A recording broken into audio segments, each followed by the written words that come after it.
রাঙামাটির সাজেক পর্যটন কেন্দ্রের পুরোটা জুড়েই দৃশ্যমান আগুনের বিভৎসতা। পুড়ে খাক কটেজ, রিসোর্ট, রেস্তোরাঁ ও বসতঘর সহ ৯৭টি স্থাপনা। এখনও পোড়া গন্ধ বের হচ্ছে। পুড়ে যাওয়া ধ্বংসাবশেষ থেকে কিছু পাওয়া যায় কিনা খুঁজছেন ক্ষতিগ্রস্তরা।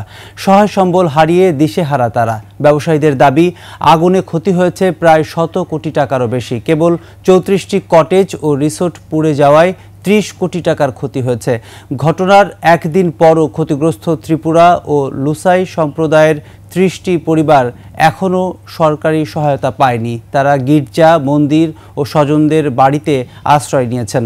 অন্যদিকে স্থানীয় সরকার বিভাগের উপপরিচালককে প্রধান করে ৫ সদস্যের তদন্ত কমিটি গঠন হয়েছে, তবে কমিটি এখনও কাজ শুরু করেনি। দর্শক, রাঙামাটির সাজেক থেকে আগুনের বিষয়ে আরও জানাচ্ছেন প্রতিনিধি সত্রং চাকমা।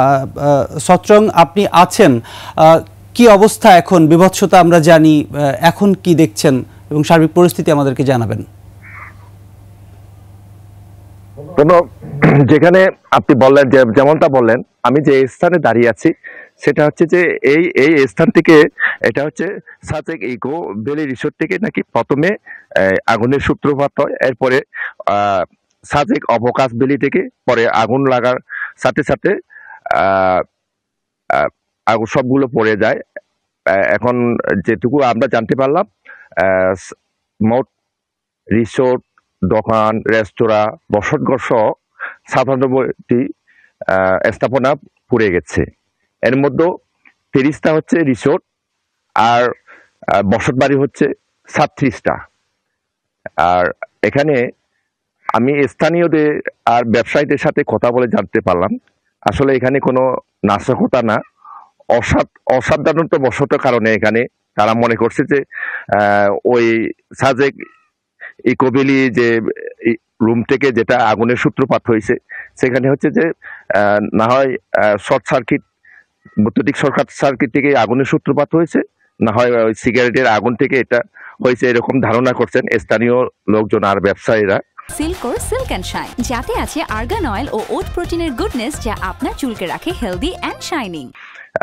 স্থানীয় ব্যবসায়ী আর লোকজন যারা ক্ষতিগ্রস্ত তারা জানিয়েছেন এখানে ক্ষয়ক্ষতি হয়েছে প্রায় ১৬ কোটি টাকা।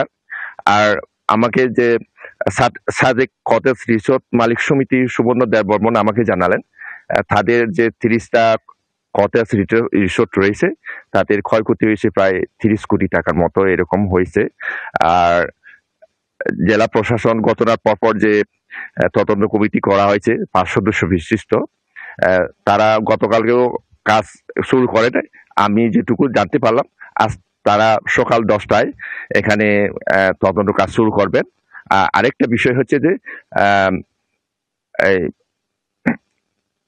অন্তর্বর্তী সরকারের পার্বত্য মন্ত্রণালয়ের বিষয়ক উপদেষ্টা সুপ্রদীপ চাকমা আজকে উনি এই ঘটনাস্থলে আসবেন বিকাল ৩টা থেকে। আমি যতটুকু শুনছি উনি এখানকার ব্যবসায়ী, প্রশাসন, স্থানীয় যারা ক্ষতিগ্রস্ত হয়েছে তাদের সাথে উনি কথাবার্তা বলবেন।